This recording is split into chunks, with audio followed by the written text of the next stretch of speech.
All right, guys, here we are. I'm on this whole new schedule thing. I've been talking about time management for a long time.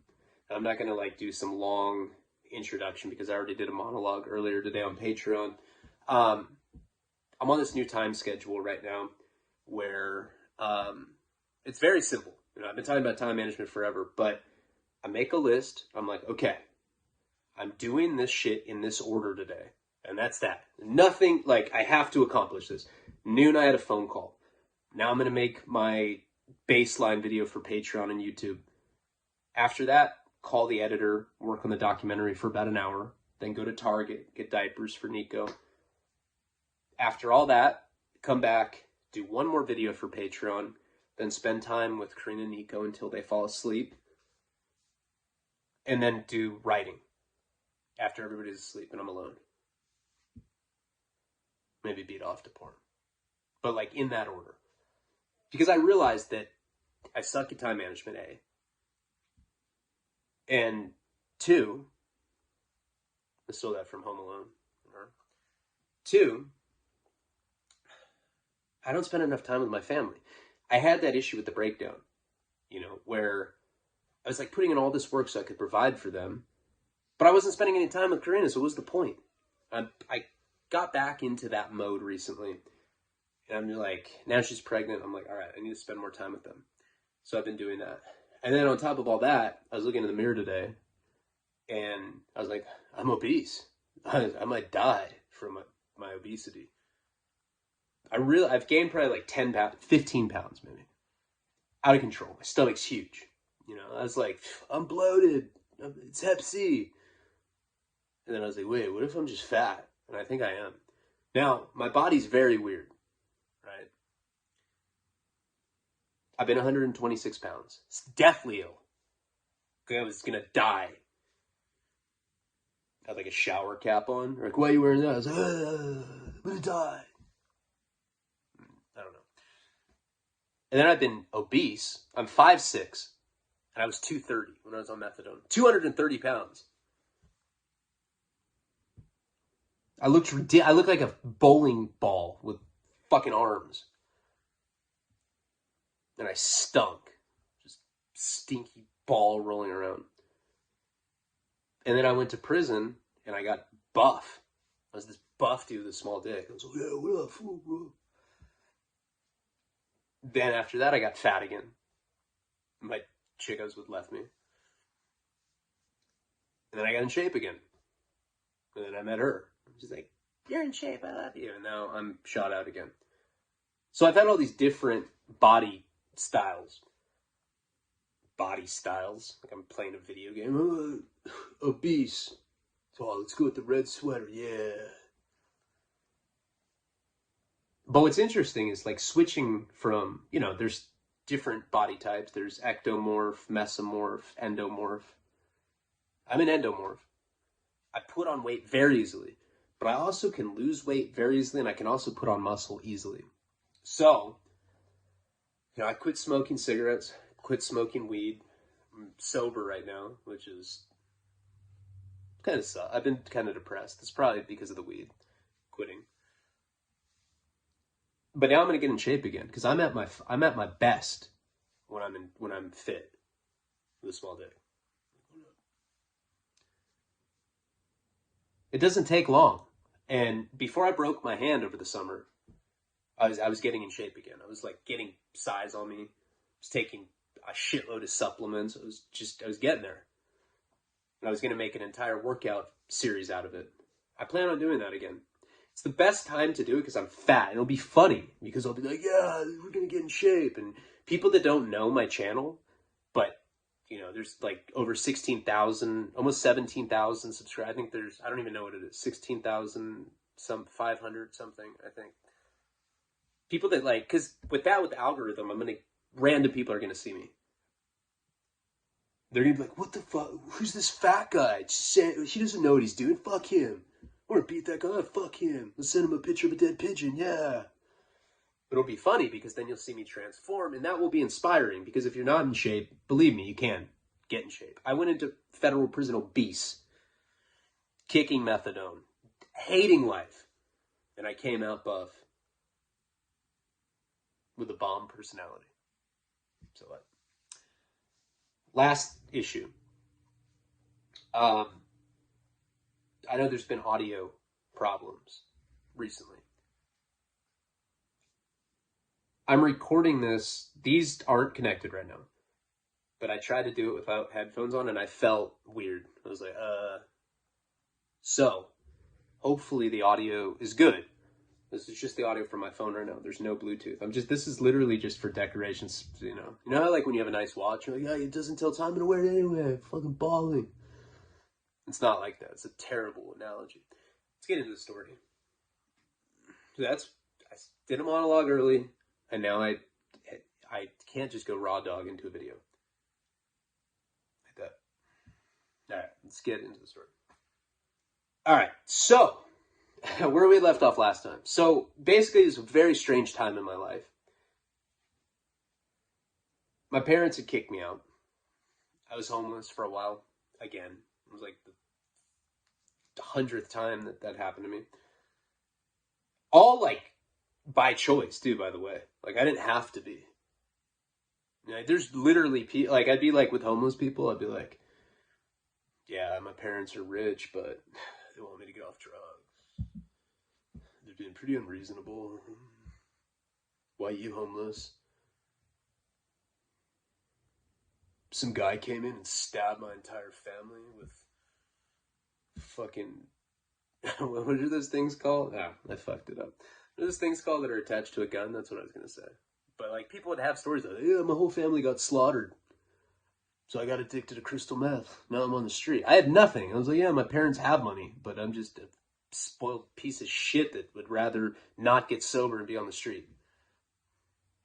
They weren't that rich either. I mean, you know, upper middle class, but still, absolutely no reason to be on the street like that. And I think, like, when I started going to prison, you're around some of the poorest people in the world.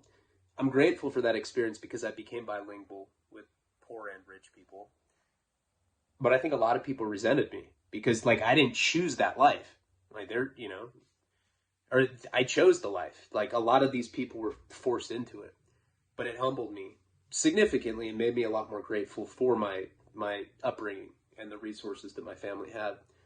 And nowadays, I'm financially independent. I'm on my own for like once legally doing the right thing, and it feels really good. And I couldn't do that without my YouTube family, and I do appreciate that. I hit up JP because he had always kind of like been a shadow source of money for me. You know, he was like, I'd worked for him on and off for a long time. And this is before I'd met Sass and all those people. This was generally cocaine. You know, I didn't sell anything from him besides coke. A couple times I'd gone to the East Coast, taken ounces of meth on an airplane to his friend that owned a strip club out there. But predominantly cocaine. And then I'd gone out to Vegas, and he had gotten a situation where I don't remember the money, the exact amount, but I think it was like $40,000 that he owed this guy, Paisa. And they like showed up at his girlfriend's house, pretty much trying to like muscle the money out of his girlfriend's family. And they like were like, what the fuck? We didn't even know that he was like into drugs like that. So he was freaking out. And he was definitely one of those people that was level-headed. You know, like he didn't, I think he was a functional sociopath. I mean, I really did love this guy, but I think he just is the kind of person that could kill someone and just be like, oh, let's go get a cheeseburger. Fuck it. Fuck that guy's life. Meaningless.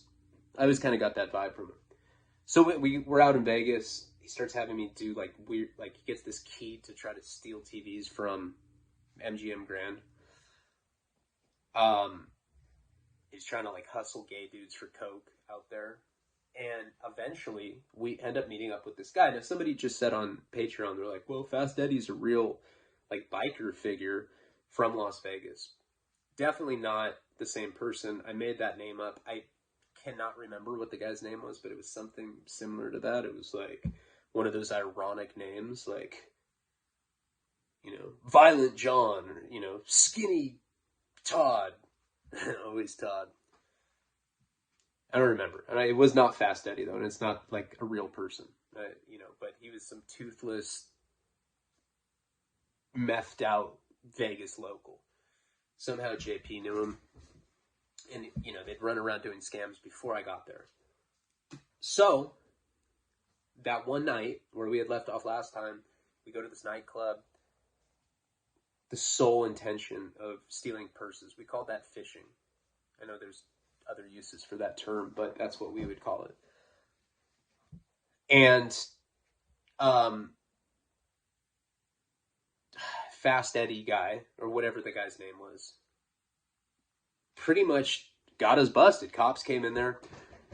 I was in the bathroom. Remember, I had dope when I was out there. I mean, before I went to Vegas, JP got me a whole piece. This 25 grams. I don't remember what I had on me, but I know I had dope on me.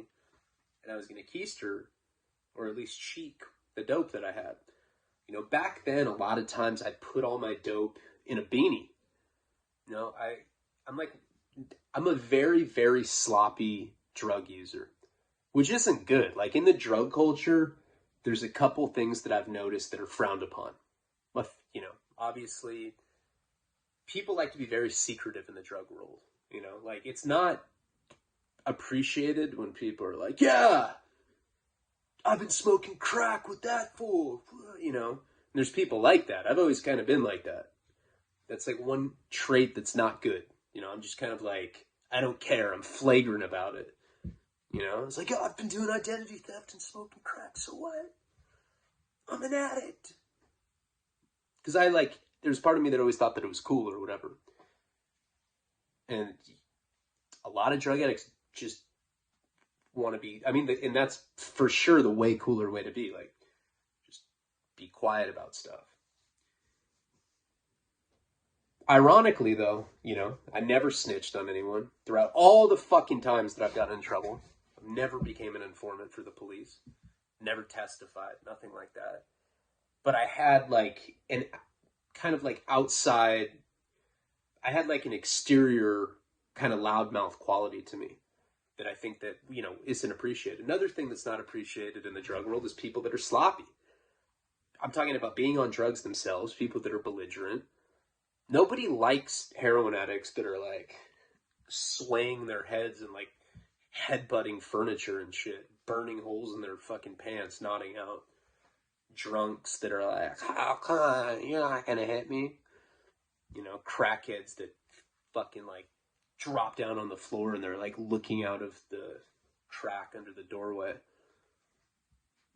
Anything that's sloppy in that sense, people don't like. But people also don't like people that aren't meticulous, don't clean up. I guess that's a rule that's a general thing in life. And I'm one of those people that always leave shit out. No matter what, I always get busted. When I used to use with Karina, when Karina was with me, she'd always find little pieces of cotton. I wouldn't clean the spoons off. I'd leave caps everywhere. I'd write a note on Sharpie. I'd be like, I'm on heroin right now, just so I don't forget. And I'd leave it on the table. And she'd be like, hey, what's this note? I was like, oh, this is a joke. I've always been like that. So to kind of make it easy, I would consolidate all of, because you need a spoon or a cooker. I never was a big tourniquet guy. I never really tied off, but I'd need my cottons. Usually I'd use cigarette filters, and I needed syringes. Syringes are that big, so it's kind of a bulky little kit that you have to carry around. So I'd always get a beanie, and I'd kind of just throw everything in there because it was easy for a sloppy drug user like me. Just throw all the needles in there, throw the spoon, fold it up, put it in my pocket. Now, if I was ever in a situation like I was at that nightclub, I could comfortably cheek this, not stick it in my asshole, but my whole kit, put the drugs in it. I could put it in, up there, cheek it. So it's not in your butthole. It's just in the cheeks. It's a fucking art. I'm pretty bomb at it too. So this guy, Fast Eddie, whatever the fuck his name was, comes in there and he gives me this pill. Say it probably looked like a triple stacked ecstasy pill, even though I don't believe that there's stacks or whatever. I'm talking about this thing had girth. And I took the pill.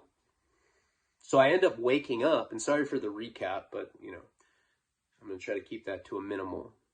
It's just, I needed that in my mind right now. Kind of get me in the mode of where we're at. I woke up and there was like some, I'm not like, I don't want to say, I'm like not judgmental, but there was a prostitute looking African American woman smoking a cigarette out of this window. And I was like in bed. I was like, what the fuck? And I end up looking over and there's some guy like sitting at the table. Some guy that's like wearing like some straight up corny ass outfit. Like a bow tie. It was like the weirdest shit to wake up to ever. Both black, you know, but I like people that I looked completely out of place. I'm like looking at this girl and she has like cellulite lightning crackles like going up her thighs. And I was like, hey, where am I? And they told me that I was in Atlantic City, New Jersey. I was in Vegas when I blacked out because I had taken that pill, kind of sat in that bathroom stall, I don't know, probably about an hour. And when I left, all I remember was like going into this crowd of people outside of the nightclub that we were at. And I woke, when I came to, I remember just this whole intense fucking hangover. Like it was like my head was throbbing. It was such a bad hangover that it kind of trumped the dope sickness. You know, that was something that kind of like, you know, usually when you wake up sick, like in jail happens a lot, like you'll get arrested and you won't remember getting arrested because you're all fucked up, all blacked out on Xanax or something's happened to me before, and you wake up and the first thing that hits you is dope sickness. It's like a gust of wind when you like open a door, you know, when it's really cold and it like takes your breath away. Usually the first thing that you realize that you're dope sick. My hangover was so intense that that's the first thing. I didn't even like realize that I was dope sick. So I'm asking the guy, I was like, well, first of all, I thought he was joking. I was like, all right, that's a good one. How did I get here? And he's like, funny thing is, we met you in the hallway when you were with the transsexual. He said it with like the most straight face. I was like, what do you mean a transsexual? He's like, an ugly transsexual. A Mrs. Doubtfire looking bitch. It's kind of funny like how he was dressed talking like that. Like he was like this pretty proper ghetto dude. It was just really weird. I was like, all right, and then what happened? So he kind of goes into this story how I'd asked him if I could stay with him. I wasn't allowed to get a hotel room is what I had told him. And he said that I gave him $800 cash. But he's like, but I'm not going to let the transsexual stay in here. And I was like, it's just for me. I was like, all right. So he ended up bringing me into this hotel room. Now he didn't explain to me like what was going on in that hotel room, but he's pimping girls out. And it was kind of like, you know, his little rotating roster of prostitutes that were in there. This girl that was in there just happened to be the one that was there right then. And I'd paid to stay there for a few days. Now, you got to remember, I was blacked out when this happened, so I have no idea what he's talking about. But he said that I gave him $800 cash, which is weird because where did the $800 come from? How the fuck did I get to this place? Well, first of all, I didn't think I was even there. What I had thought in my mind at this point was that I'd blacked out in Vegas. I was like in some weird off-strip hotel, probably similar to where JP had put me up. I blacked out on some. I didn't even remember at first. And if anybody's ever been roofied, you probably know exactly what I'm talking about. I couldn't even remember the point of the story that I told you, like where I went into that crowd. Like, to me, the only thing that I could remember was JP coming out of this hotel with the TV. Like, I didn't remember anything about that guy, Fast Eddie, or whatever his name was. See, now I'm like conscientious because I know that's not his real name. I don't remember anything that happened at that nightclub at first. Like, later, when you've been roofied like that, or sometimes on Xanax, similar, you black out, you can't remember shit, and then it slowly starts like presenting itself as to what happened. And so this guy's like trying to tell me that I was like in the hallway, there was like, I guess some tranny. I was in trouble to some degree. I paid him $800 if I could stay with him for a while or something. And I was like, well, how long have I been here? He's like, well, you're going on 2 days now. He's like, I got you for one more night here. So I've been at this place 2 days. I've been knocked out for 2 fucking days. I don't have a shirt on, by the way. I'm just wearing boxers, and I'm like under these covers. And I was like, hey, where are my clothes? He's like, well, you didn't have any. He's like, when I seen you, when you were with the transsexual. I was like, can you stop saying that, man? He's like, you're like implying. He's like, I'm not implying anything. I'm just telling you the truth. It was with the transsexual. You was in your boxes, and you told me that you needed to stay somewhere, and you gave me this money, and I took the $800, and now you're in here. I was like, well, where are my clothes? I just told you I don't have any clothes, but I have this. And he gives me this like triple XL FUBU shirt. I swear to God, that's not a made up detail. In case you don't know, FUBU, it's not a company that I ever wore. It's for black people, for us, by us. Really popular in like the 90s. I had a lot of friends that wore that.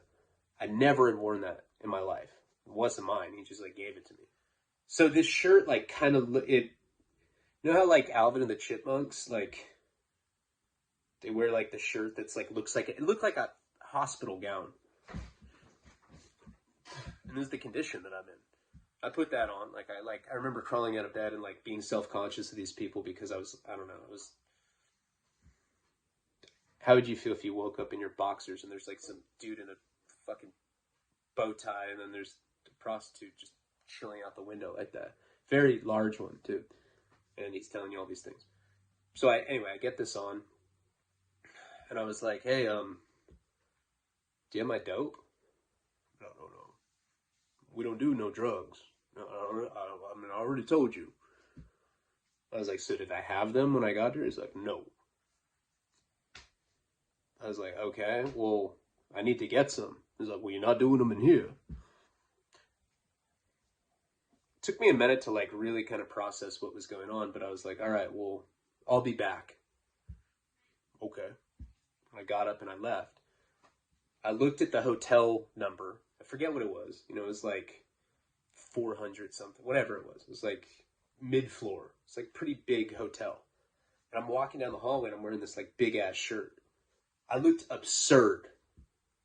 Still, in my mind, I don't think that I'm actually in New Jersey. I'm almost positive that I'm in Vegas.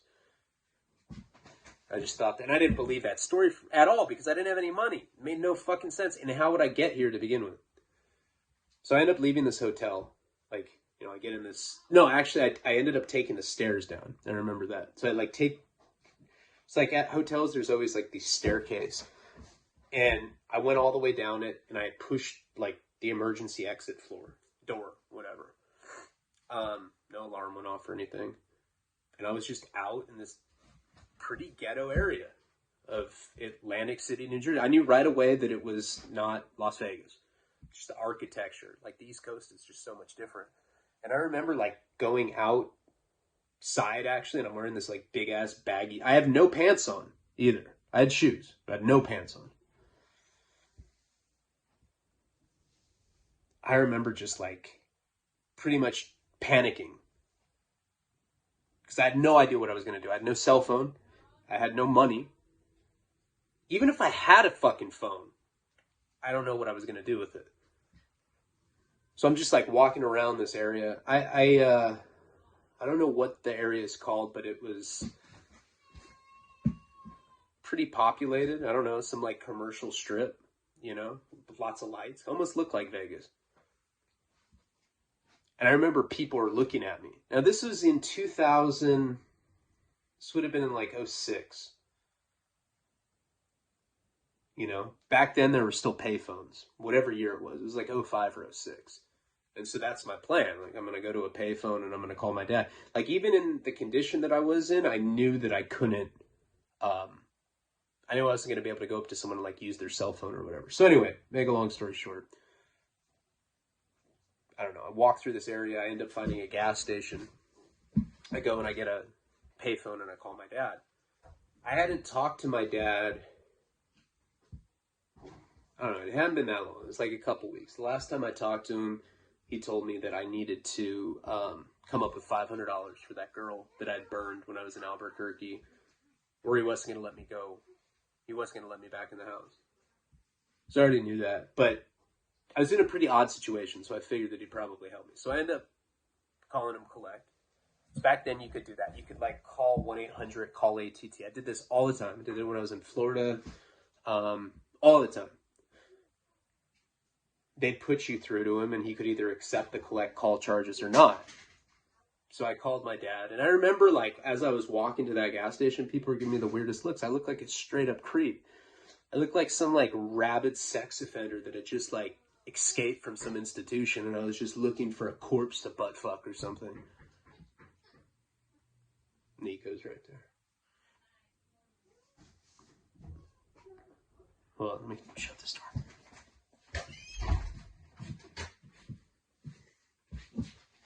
All right, sorry about that. Brief little intermission. Are you guys proud of me for not smoking anymore? All right, so my dad ends up picking up the call. First thing he says, he's like, "Are you in jail?" I was like, "No, Dad." And I'm like super dope sick at this point. I'm like 2 days into being dope sick. On top of that, I have like this vicious hangover. But I think that like my voice sounded so like distorted because of how sick I was. I think my dad like instantly thought that I was on drugs, and after he found out that I wasn't in jail, he's like, "Do you have the 500?" That was like the first thing that he had asked me after the jail question. I was like, "No, Dad, I don't have your money." He's like, "Why are you calling me collect?"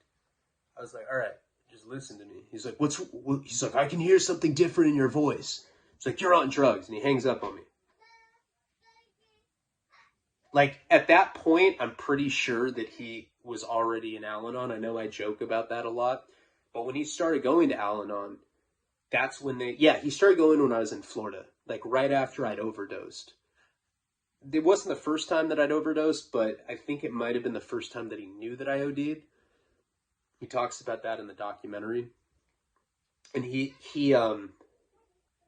was like doing a public speaking engagement in somewhere. I don't know where he was. Chicago, I think. And I had overdosed, remember, in Florida. That was that time that I was staying with that guy, TJ. And I was like being super sloppy again, I don't care, I'll die, fuck you. And they ended up taking my dope. Remember, he used to like, I think, fuck guys and watch The Simpsons. That was like his MO. I was like, at least I don't do that, bitch. But he ended up taking the dope from me and put it in a cookie jar. In the middle of the night, I end up finding the dope. I go in the bathroom, I put all of it into the spoon. OD. Wake up in a hospital in Florida. They Narcan me.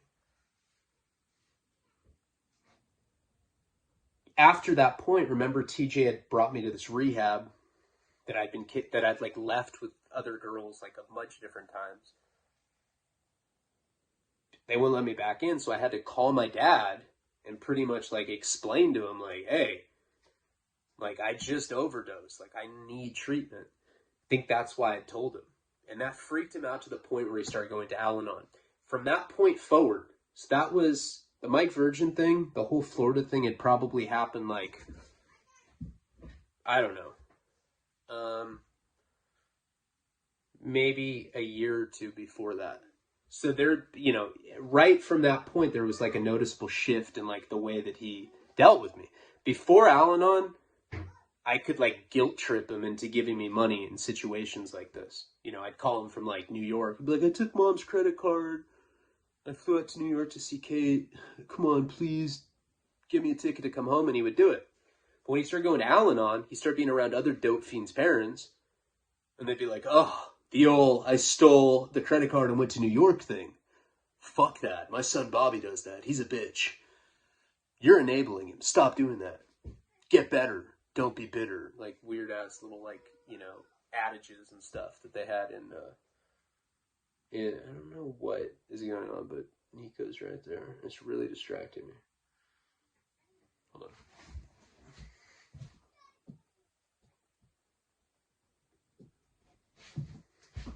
I don't know. I did like sign language to Karina, and she's just like, "You're fat. I don't care. Your dick stinks." You can tell I still have like a bad sinus infection right now, so my voice is all fucked off. I'm trying, guys. So, once I started going to Al-Anon, he just, I don't know. It's not like he wouldn't help me past that point, but he would like do stuff like this. Like, well, you sound like you're on drugs. You're calling me collect. He didn't even know like what my situation was. And God, guys.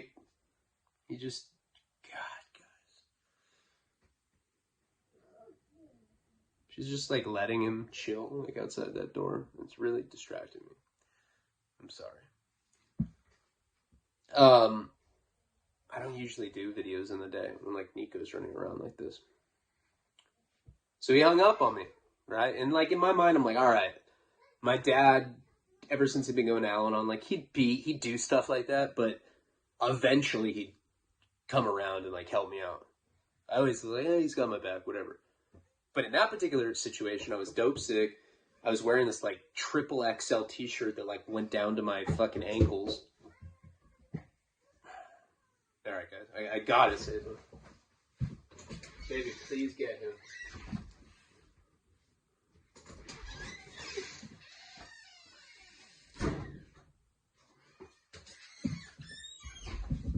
Sorry. That loud sound and then him screaming was not me like hitting him or anything. I just slammed the door shut so that he couldn't get in there. It was really distracting me. Sorry for the interruption. So I'm like, I'm out there just looking ridiculous, and he hung up on me. So I like end up calling him again. And back in that time, you call 1-800-CALL-ATT, like they would, you know, like they would try to connect you, but if he didn't pick up, you know, that was that. So I kept calling and the operator's just like, yeah, sir, the party's just not picking up. Maybe you want to try again later. I remember, it's probably after calling him 4 times, I felt so defeated. I was just like, fuck. Hang up the phone, and I just went to this curb, and I started crying. Dope sick. I was probably farting, like, wet farts and shit, and it was, like, coming out of my dress-looking t-shirt. Like, just looks so pathetic out there. And this girl comes up to me, just like out and out, probably crying for like 10 minutes. Like, oh, I hate my life so much. Oh, drug addiction sucks. This girl comes up to me. And she's like, hey, are you alright? And I look up and she's actually like pretty hot for like a hippie girl, right? I mean, nothing against hippie girls, but that's not normally like my go-to. She was like one of those girls that had like these like really like, you know, oh my God. I don't know what to do. I'm a prisoner in my own home. It's really affecting my like concentration because I'm like so ADD. But she'll eventually take him. All right, he's gone now. It's like trying to attack me. You guys see this, right? He doesn't want me to do stories. Fuck that, Dad. This will embarrass me when I'm in like 5th grade. I want to sleep over at some kid's house. His parents are like, hell no. I'm not gonna go stay at that drug addict, degenerate's kid fucking house. Alright, so, I don't know, she's like one of those girls that had like real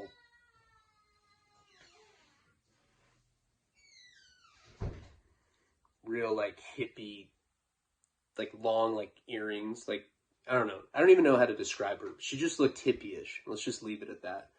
She's like, hey, are you alright? And I look up at her, and I was like, why is this hot chick talking to me? She probably thought I was, like, crazy or something. I was like, no. She's like, what's wrong? I was like, I'm from California. I was like, I got date raped. Now I'm here. She's like, oh my God. And I was like, and I'm coming off heroin. She's like, oh my God, that's so horrible. She's like, I thought that you look like a dope fiend. She just said it just like that. I was like, hey, what do you mean by that? And she's like, I don't know. I mean, my boyfriend is right over here. And I'm like, fuck, boyfriend. I totally thought that it was just some, like, it's that delusional you get when you're, like, strung out. You think that, like, some hot hippie chick is just gonna, like, materialize and be like, yeah, I don't even care that you're wearing a dress. I'll suck your dick. I love you. Who cares about your drug habit? But, of course, she had a boyfriend.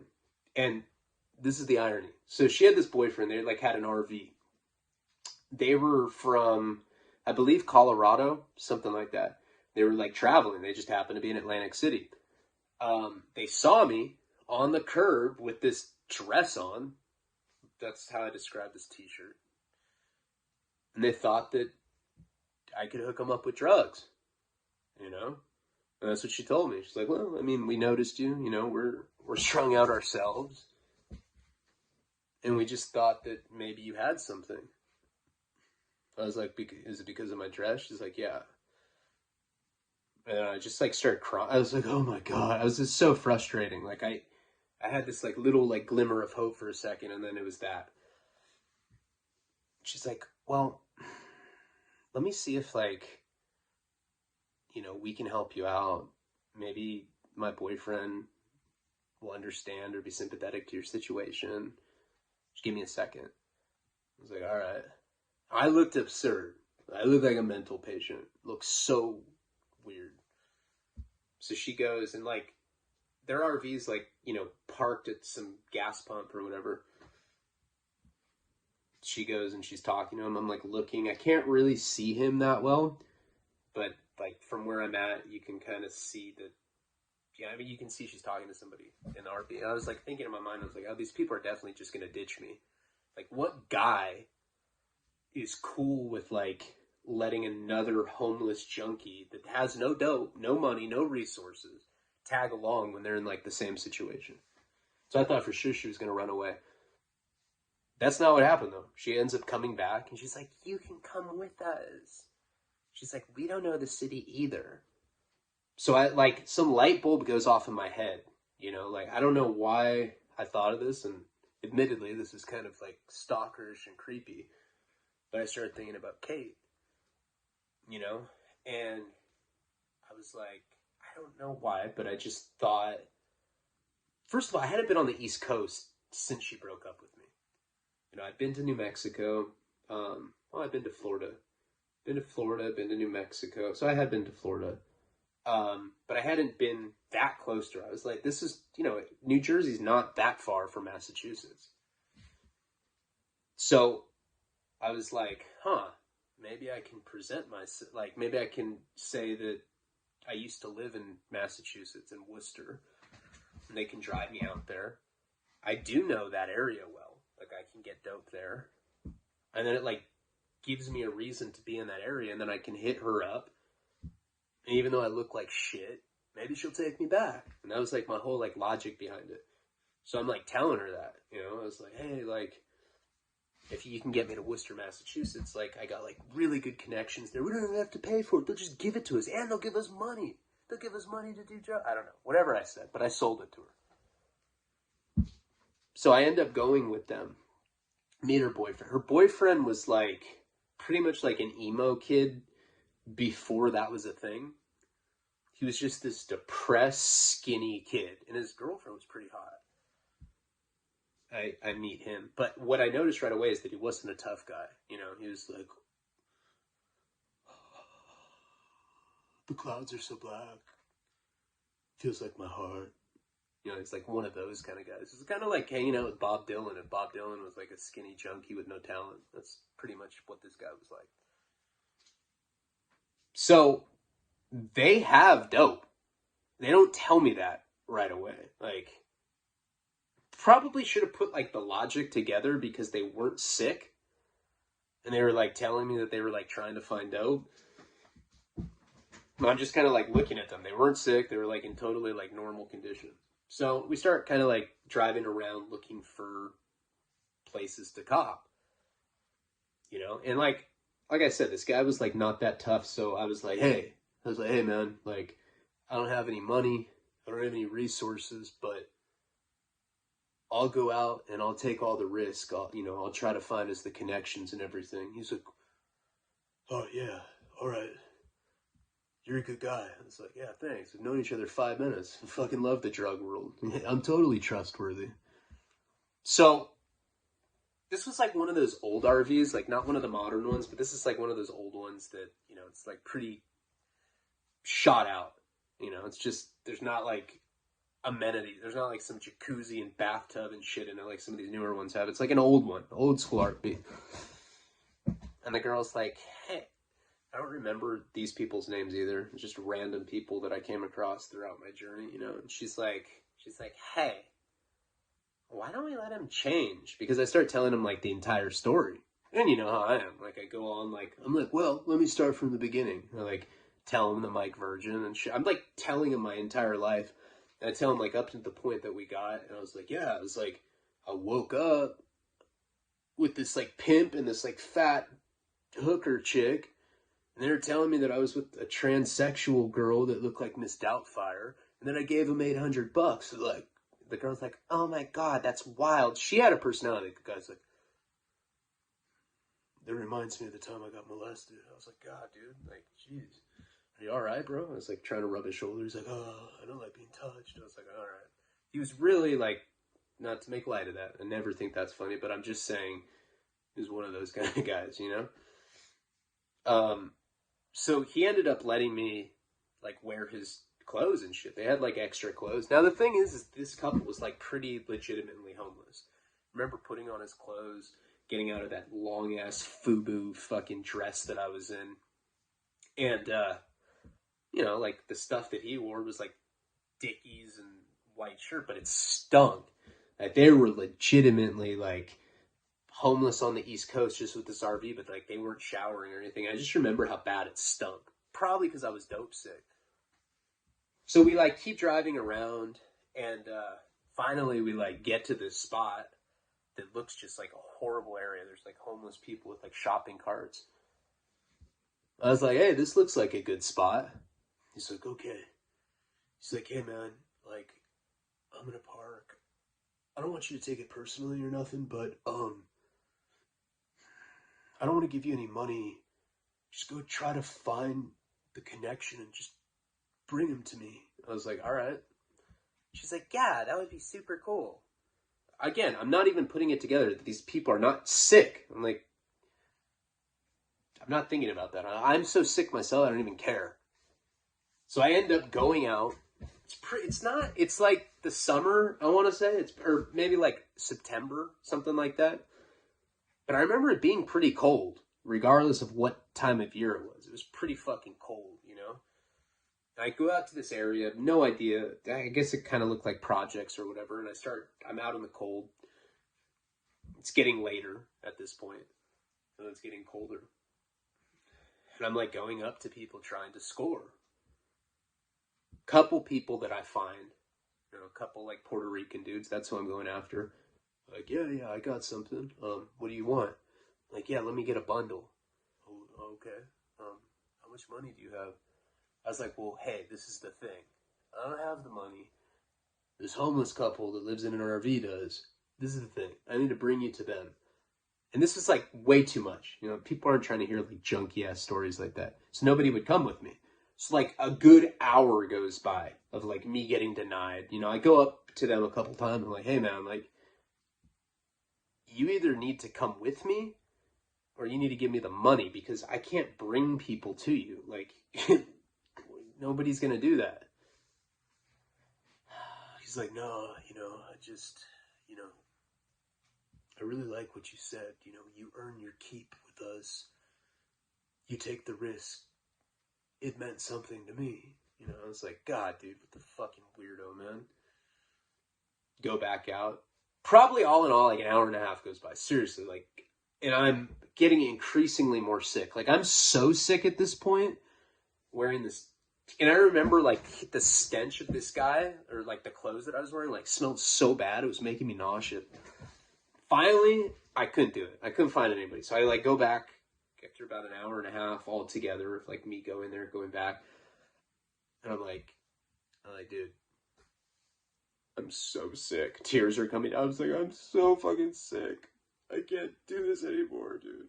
He's like, oh, do you want to get well? I was like, huh? It reminded me of that part in Dumb and Dumber. And he's like, I'm so cold. He's like, hey, you want my extra pair of gloves? My hands are getting kind of sweaty. It was the exact same thing. I was like, what do you mean get well? He's like, well, I don't know. Yeah, we have dope. You didn't say anything.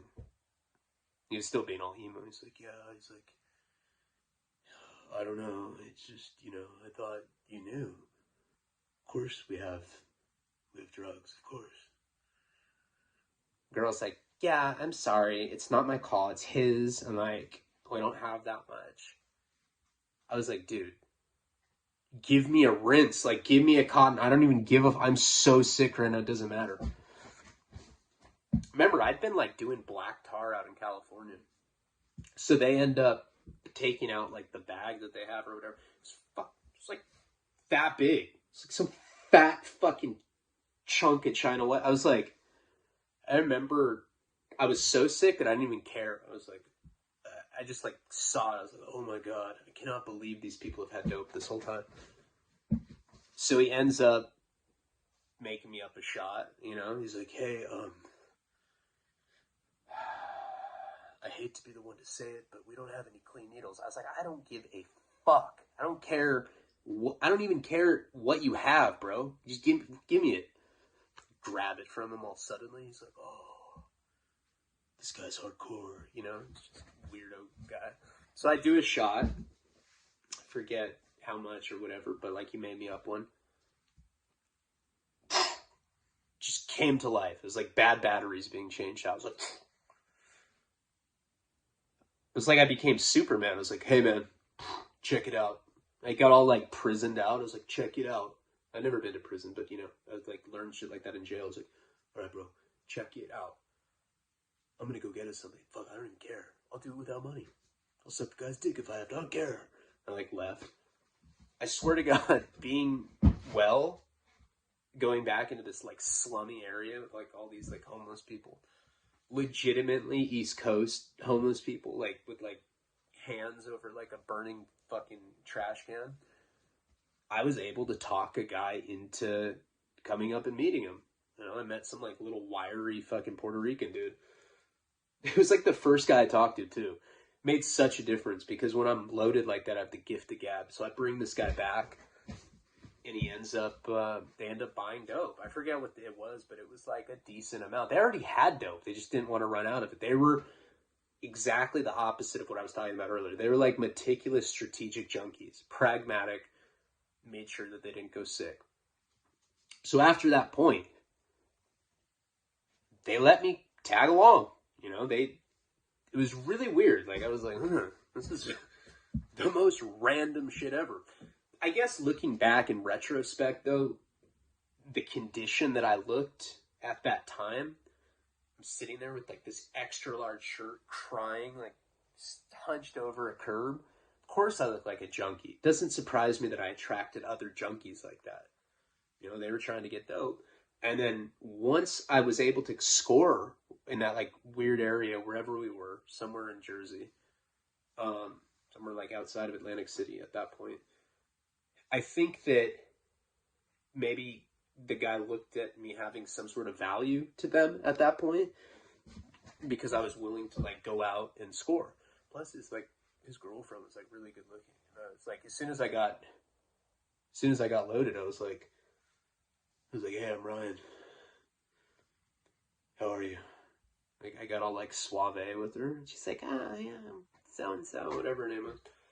So at that point, we ended up trying to make our way to Worcester, I still sold the point at that, I was like, hey, like, regardless of the fact that I was able to get something for you guys here, if we go to Worcester, I can get you guys insane deals, And I was like, in fact, I know so many people there I can probably get something fronted to us, and we don't even have to come up with money anymore.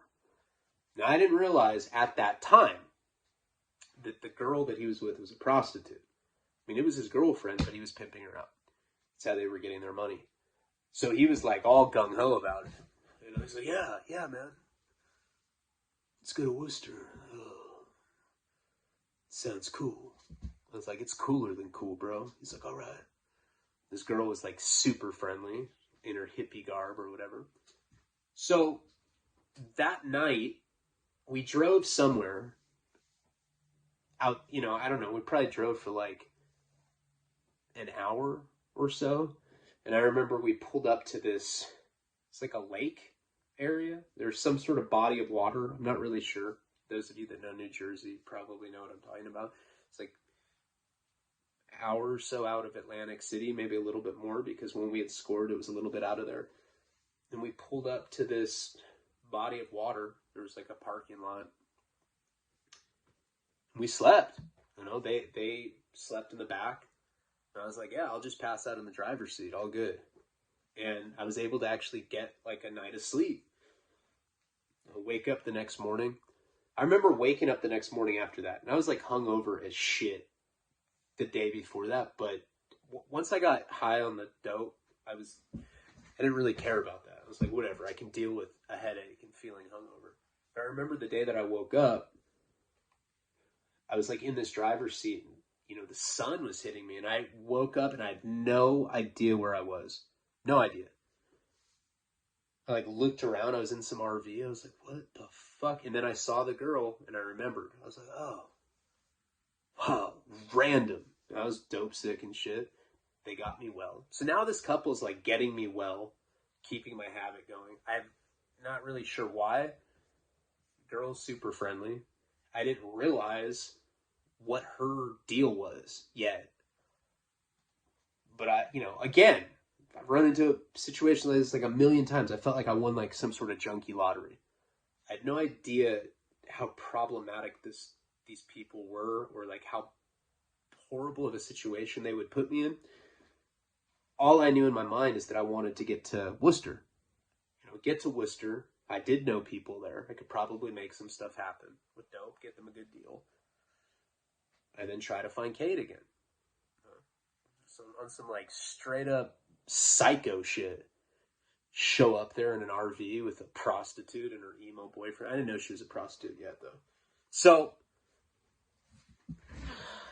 after that, we end up going to like some sort of like pretzel place. I remember we ate some pretzels. And then he ends up taking her into some city. Not sure what city it was in, but we go to some city. There's like tall buildings, stuff like that. I'm not really sure where we were, but it was like cityscape. This whole time, like, we're not really talking. They're just like playing music. They were playing Nirvana Unplugged in New York. They had that on CD, and we just kept listening to that over and over and over again. I like that CD, but like, I remember it's just over and over and over again. I was like kind of getting over it. It was just the repetitiveness of it and being loaded like that. So we like get to the city and we park, not really talking. And he's like, try to be back in like 2 or 3. And she's like, okay. She's like, I gotta go to work. I was like, work? I thought you were homeless. And she just looks at me and she's like, you know what I mean. I was like, huh?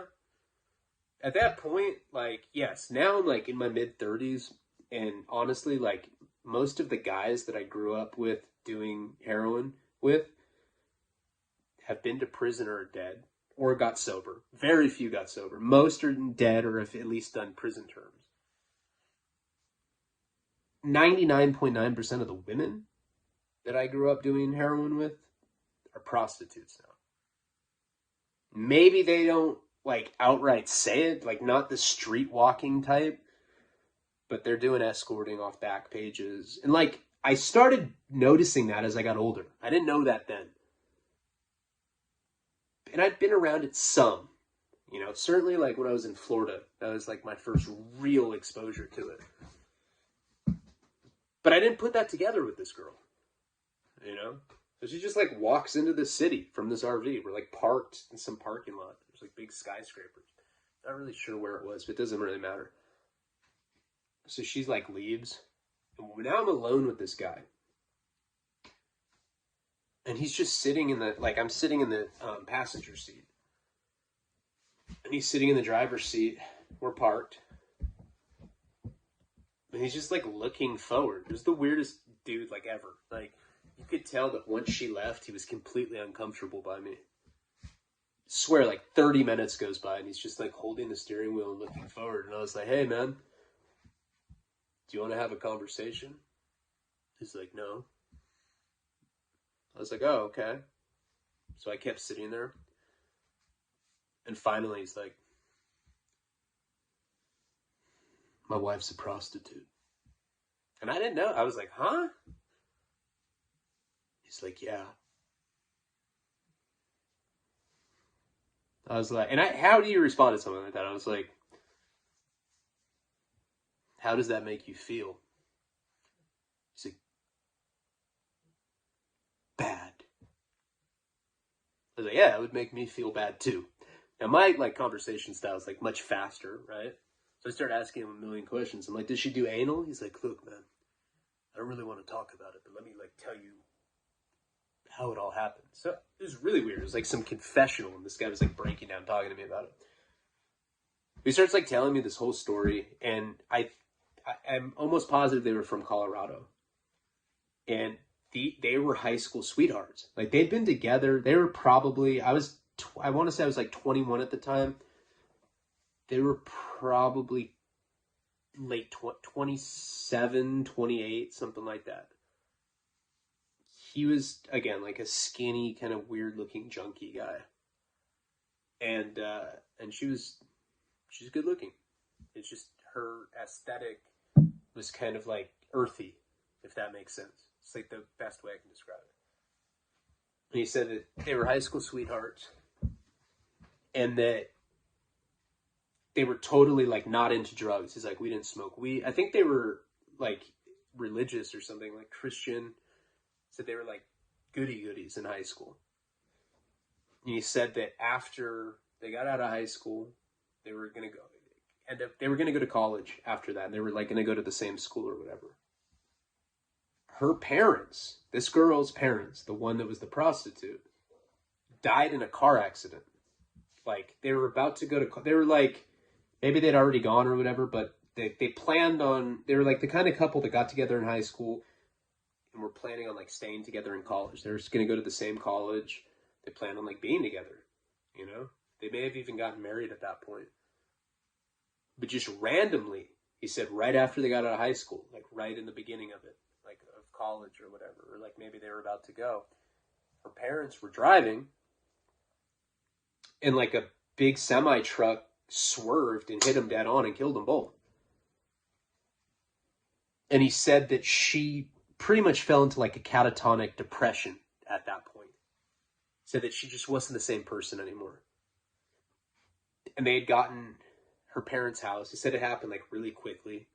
Parents didn't have like a lot of money, but they owned a house. She inherited some money, whatever. And he said that from the point that her parents died, she just became a different person.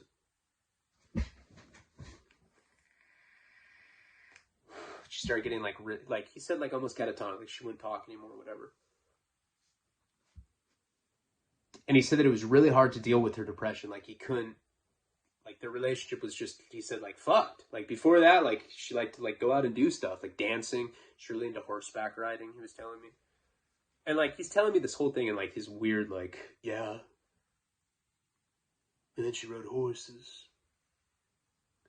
Cool horses. So just imagine he's telling me this whole thing like that. I was like, oh, this is, yeah, like, yeah, I was like shutting up. Like, this is a pretty interesting story. So he said that like at one point, somebody had given her some sort of painkillers or something, you know, and he said like, really, she wasn't talking at that point. He said that she wouldn't shave anymore. He's like, she wouldn't even trim her vagina anymore. I was like, oh, not that. God, man, I'm sorry. Like, try to touch him. He's like, no touch. I was like, all right. And so somebody had given her a painkiller.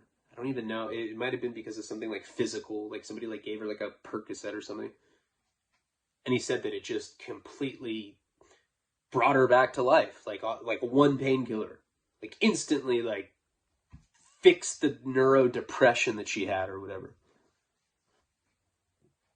While she was on it, he's like, she just she came back to life, man. She was resurrected. And then once the painkiller wore off or whatever, she was back to normal.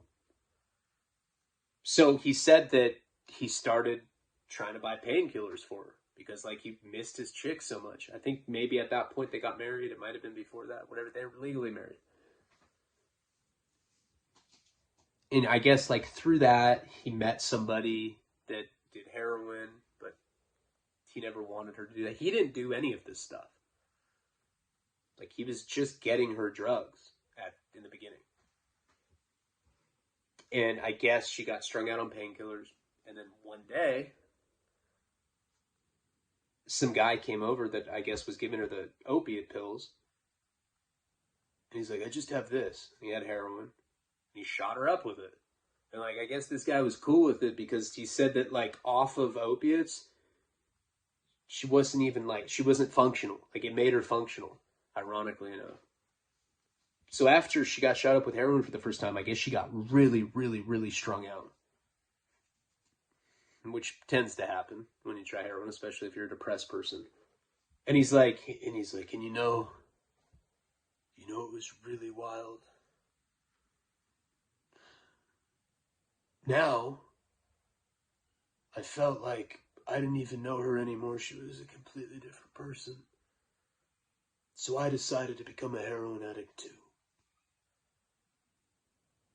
I was like, I was like, no drugs before. So this guy didn't even take a painkiller.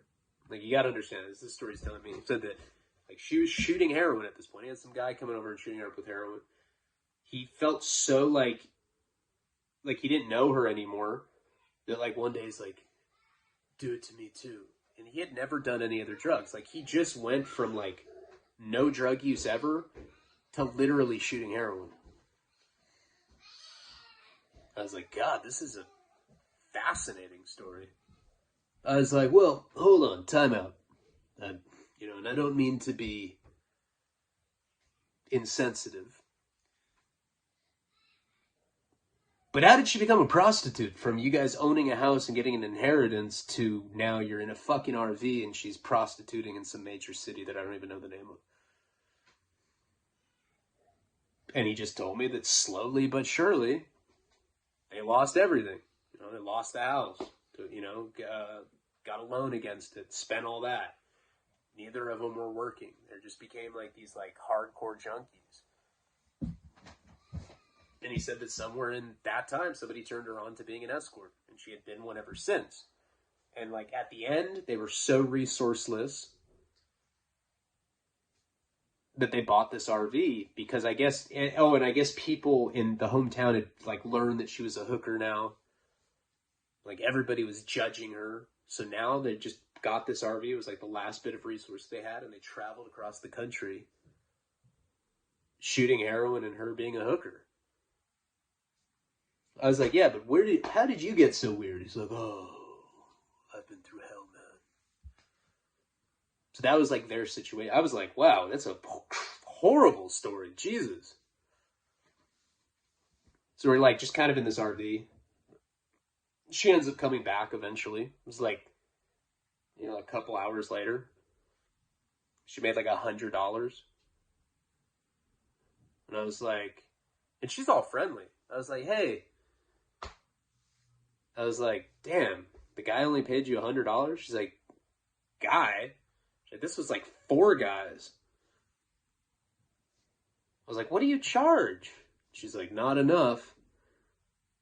And I looked at the guy, like, as she's telling me that, and he's just, like, squeezing the steering wheel all angry. I could tell that he was not, like, happy about any of this.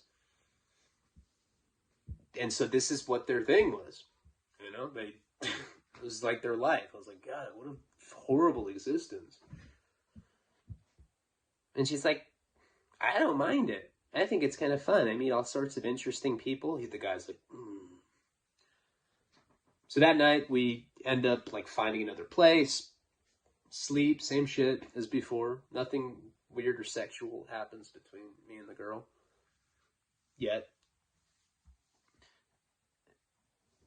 And I think it was like the second day, probably like maybe the third day after. So I've been with these guys for like a while now. They're getting me loaded, and like I'm like keep telling them this like, when we get to Worcester, no more problems. We'll have boulders of China white heroin, whatever I was saying. So finally, and I guess that's working. I think really what it came down to was they just liked the idea that I was like the grimy guy that would go out and get the dope, honestly. I think I just got lucky in that regard. So we end up, they had no phone, nothing. Like, I haven't talked to JP, and none of that at this time. So finally, we get to Worcester. We make it there. I think it was like the third day or something. Probably got there at like 6, 7 o'clock at night. Night was young. And I'm like trying to explain to them how to get to this King Street place where I used to score. I couldn't remember like how to get there. And we didn't, like I said, we didn't have a cell phone, no GPS, nothing. So it took a while. It was like stopping at gas stations, being like, hey, how do you get to King Street? And, it'd always be like some redneck, like, with like chewing tobacco. King Street, huh? Totally knew what we were doing. But eventually we made it there. And what's really ironic is we pulled up to the same like side street right before King that JP and Kate and that other guy waited in when I went and I got forced to shoot dope for the first time at gunpoint. But I remember just like sitting on that side street, like that memory came back to me. It was really kind of surreal to be back there. I couldn't believe that I made it back there. Like, so random. I was in Vegas and then I got out to here. And so, by this point, we hadn't scored again at that. Like, we only scored that one time right after they met me the first day. And I was like, yeah, I mean, how much do you want? And he's like, 400. I was like, $400 worth? He's like, yeah. What can you get for that? I didn't know. I didn't have I didn't have the connection's phone number that I used to have, and I hadn't been out there for a few years. I just kind of like knew the area, like knew to get down there. I was like, I don't know, but I can go out and I can see, and just let me get the money. No. You're going to have to bring the people to me. I was like, all right. I get out, go around the street, and I go to this King Street. I hadn't been there. It was the exact fucking same as when I'd left it. Same broken down houses, seemingly same people standing outside selling dope.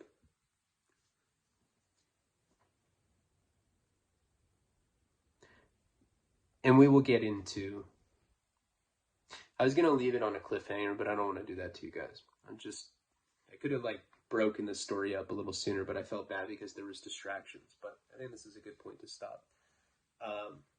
What happens in Worcester, and what ultimately happens with this weird couple that I was with this girl. I don't remember her name.